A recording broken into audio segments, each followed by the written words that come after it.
SBL 球星吴桂英防指控拍假球，而且佫指控讲涉嫌长期配合组仔头，检方昨昏甲叫去到案说明，尾也是以25万交保。篮球协会纪律委员会伫昨暗嘛开会，已经注销吴桂英球员的资格，要甲伊赶出篮球界。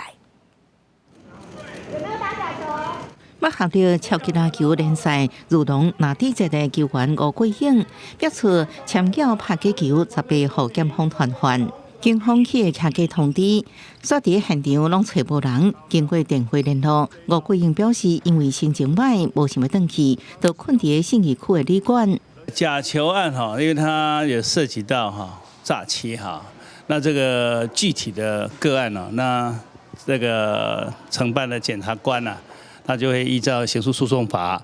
进行所有的一个相关的处置。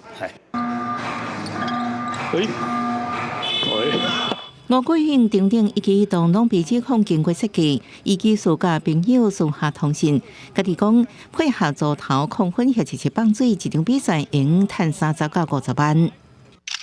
伊伫网络发声明，回息咧讲是做不良的示范，不应该后被讲生笑，讲非法比赛行为，愿意配合调查，搁接受球团处分。